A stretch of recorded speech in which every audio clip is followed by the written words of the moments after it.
Hello everyone and welcome to secret Astha. आप में से कितने लोगों को अगर मौका मिले बॉलीवुड की कोई मूवी को डायरेक्ट करने का या फिर कोई भी छोटी सी स्टोरी क्रिएट करने का, सीरियल में भी या अगर मूवी में भी अगर चांस मिले कि आप अपने ऊपर छोटी सी एक पैराग्राफ लिखें, तो आप क्या लिखेंगे अपने बारे में? सोचिए सोचिए, कंफ्यूज है ना?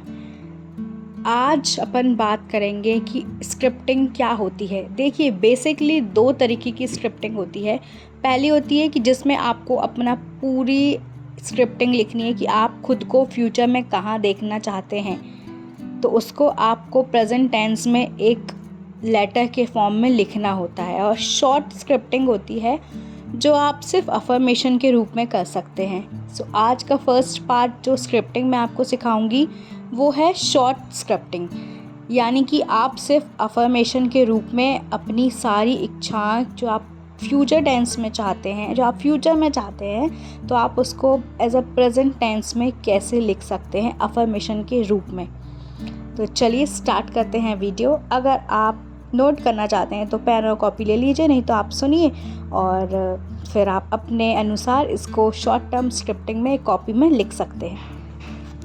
सबसे पहले स्क्रिप्टिंग करने के लिए एक अलग डायरी या अलग कॉपी बना लीजिए। बहुत से लोग कंफ्यूज होते हैं, क्या अफर्मेशन, ग्रेटिट्यूड और स्क्रिप्टिंग सब एक ही कॉपी में होती है? नहीं डियर, सब कुछ एक ही कॉपी में नहीं होता है। आपको ग्रेटिट्यूड के लिए अलग कॉपी बनानी पड़ेगी, अफर्मेशन के लिए अलग कॉपी बनानी पड़ेगी, या फिर आप ग्रेटिट्यूड और अफर्मेशन आप एक ही कॉपी में लिख सकते हैं। ये मेरा ओपिनियन है, बाकी सबका अलग अलग होता है। तो अब स्टार्ट करते हैं स्क्रिप्टिंग। आपको कॉपी ले लेनी है या फिर डायरी ले लेनी है और पेन ले लेना है। वैसे ब्लू कलर का पेन या फिर रेड कलर का पेन, दोनों में से कोई एक कलर का पेन आपको ले लेना है। Avoid black. आपको स्क्रिप्टिंग किस तरीके से लिखनी है? फॉर एग्ज़ाम्पल, अगर आप न्यू होम चाहते हैं और आप वो मैनिफेस्ट करना चाहते हैं, तो आप उसे अपनी डायरी में ऐसे लिखेंगे: thank you so much universe कि मुझे मेरा नया घर मिल गया है और ये घर मुझे बेहद पसंद है।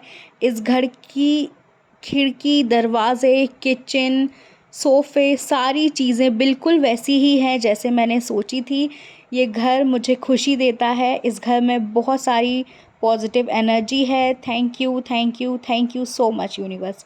आपको इसी लाइन को 21 डेज़ तक कंटिन्यू लिखना है, बिना किसी गैप के। आप दिन में इसे किसी भी समय कर सकते हैं, सुबह उठ के भी कर सकते हैं, रात को सोने से पहले भी कर सकते हैं, लेकिन इसको आपको कंटिन्यू 21 डेज़ तक करना है। ठीक इसी तरीके से कि अगर आप अपनी स्किन को ठीक करना चाहते हैं तो आप ये अफर्मेशन दे सकते हैं कि my skin is glowing, thank you so much universe that I have a beautiful glowing skin. या अगर आप इंग्लिश में कंफर्टेबल नहीं है तो आप हिंदी में लिख सकते हैं कि thank you so much universe, मेरी स्किन बहुत क्लियर है, thank you, thank you, thank you. और फिर आपको इसको 21 डेज़ तक कंटिन्यू लिखना है। आपको सिर्फ सिंगल लाइन अफर्मेशन बनानी है अपने हिसाब से। आप वो अगर आप नहीं बना पा रहे हैं तो आप गूगल से पिक करिए अपनी मतलब home affirmation, skin affirmation, job affirmation, आपको सिंगल लाइन अफर्मेशन गूगल में मिल जाएंगी। वो आपको 21 डेज़ तक अपनी डायरी में लिखना है। 21 डेज़ इसलिए बोलते हैं क्योंकि मिनिमम 21 डेज़ तक अगर कोई भी चीज़ की जाए तो वो चीज़ आपके दिमाग में, आपका सबकॉन्शियस माइंड ईज़िली उसको ग्रैब कर लेता है और फिर वो चीज़ें आपकी लाइफ में होनी शुरू हो जाती हैं।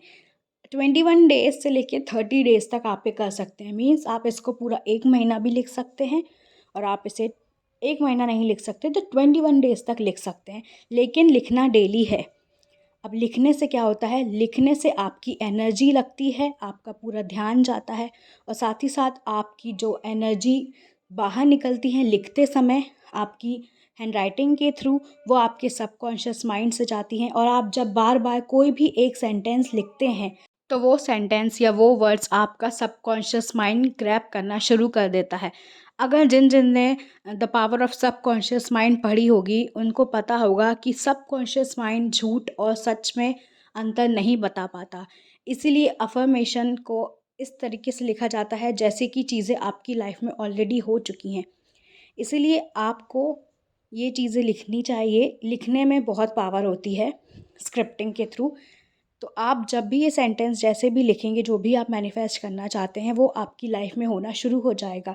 इसीलिए अगर आप कोई भी चीज़ मैनिफेस्ट करना चाहते हैं, अभी मैंने आपको शॉर्ट स्क्रिप्टिंग बताई है। इसका पार्ट 2 आएगा जिसमें कि मैं आपको लॉन्ग टर्म स्क्रिप्टिंग सिखाऊंगी। बहुत ईजी है वो भी। तो आपको समझ में आ गया होगा कि आपको किस तरीके से ये शॉर्ट टर्म स्क्रिप्टिंग करनी है। उम्मीद है आप मेरे बताए हुए चीज़ों से बहुत अच्छी-अच्छी चीज़ें जल्दी-जल्दी मैनिफेस्ट करेंगे और मुझे अपनी सक्सेस स्टोरी आप कमेंट में डालिएगा। जिसको जो भी मेरी टीचिंग से फ़ायदा हो रहा है, मैं उसे ज़रूर पिन करूँगी। सो सी यू सून गाइस। मिलती हूँ आप लोगों से किसी नेक्स्ट टॉपिक पे। अगर कोई भी क्वेश्चंस हैं, अगर कोई भी डाउट है, आप उसे कमेंट सेक्शन में ज़रूर पूछ सकते हैं। Bye bye, see you all.